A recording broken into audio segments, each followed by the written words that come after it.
हे दुख भंजन मारुति नंदन, सुन लो मेरी पुकार, पवन सुत विनती बारंबार, पवन सुत विनती बारंबार। नाम तो पढ़ ही लिया होगा आपने। तो आप ये सोच रहे होंगे कि मैं हनुमान जी का भजन क्यों गा रहा हूँ। तो इसके लिए मैं आपको 15-20 साल पहले लेकर चलता हूँ। पटना में एक घर था जहाँ मैं रहता था। वहाँ घर की जो बाउंड्री होती थी उसके साथ में एक मंदिर था। तो हर रोज़ सुबह 4:30 बजे बिला नागा इसी भजन की आवाज़ से मेरी आँख खुलती थी। और इतने दिनों तक इस भजन की आवाज़ से मेरी आँख खुली कि आज भी जब मैं ये आरती या भजन सुनता हूँ तो मुझे नॉस्टैल्जिया हो जाता है। ये कहानी मैं आपको इसलिए सुना रहा हूँ कि इसके पीछे बहुत दिलचस्प वाकया भी है। इस मंदिर से 15-20 घर के फासले पे सड़क की दूसरी तरफ एक मस्जिद हुआ करती थी। मस्जिद में जो फजर की अजान यानी सुबह की जो अजान होती थी उसका वक्त मुकर्रर नहीं होता था, तय नहीं होता था। मौसम के हिसाब से, सनराइज के हिसाब से उसका वक्त तब्दील होता था।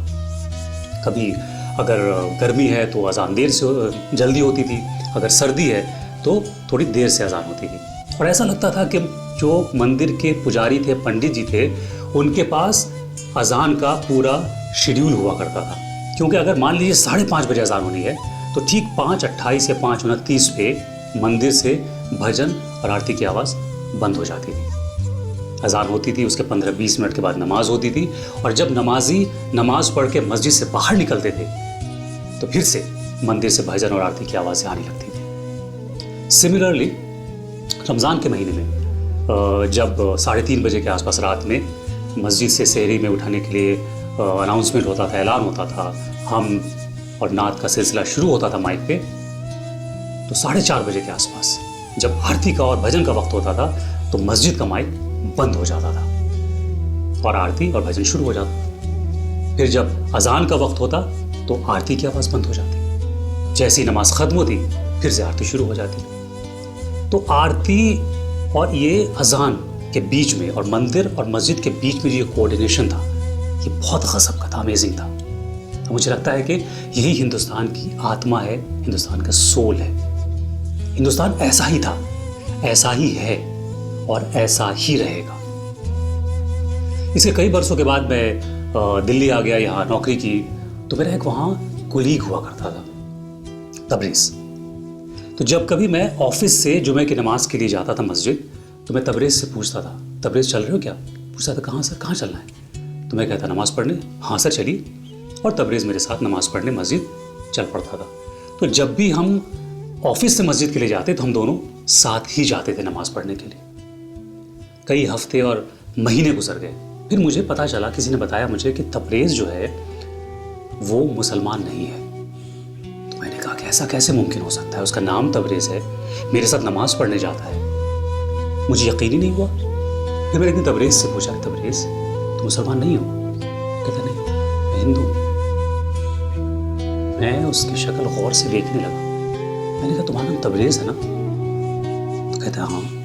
दरअसल मेरे पापा म्यूजिशियन थे और उनके बहुत अच्छे दोस्त थे, वो भी म्यूजिशियन ही थे। उनका नाम तबरेज़ था। तो जब मैं पैदा हुआ तो मेरे पापा ने अपने दोस्त के नाम पर मेरा नाम तबरेज़ रख दिया। तो उसने अपना सरनेम भी बताया था जो मैं यहाँ मेंशन नहीं कर रहा हूँ। तबरेज़ की उन बातों ने मेरी जिंदगी का जो पूरा फलसफा था, जो पूरा सोचने का तरीका था ना, उसे बदल कर रख दिया। मैंने उससे कहा भी कि जब मैं तुमसे कहता था कि नमाज पढ़ने चलो तुमने मना ही नहीं किया कभी। तो बोला, सर इससे क्या फ़र्क पड़ता है? हम कौन सा चोरी या डाका डालने जा रहे थे? नमाज पढ़ने जा रहे थे। सर झुकाना है, सर यहाँ झुके या वहाँ झुके, क्या फ़र्क पड़ता है? मेरी पूरी सोच का जो दायरा था उस दायरे को उसने खोल दिया था। दरअसल तबरेज़ हमारे हिंदुस्तान की वो आवाज़ है, वो सोच है जो सदियों से है और सदियों रहेगी। मैं जब कभी भी कोई नेगेटिव खबर देखता हूँ, सुनता हूँ, पढ़ता हूँ तो मुझे तबरेज़ की बातें याद आती, मुझे तबरेज़ का चेहरा याद आता है। दरअसल तबरेज़ ने मेरे अंदर के उस इंसान को बदल कर रख दिया था।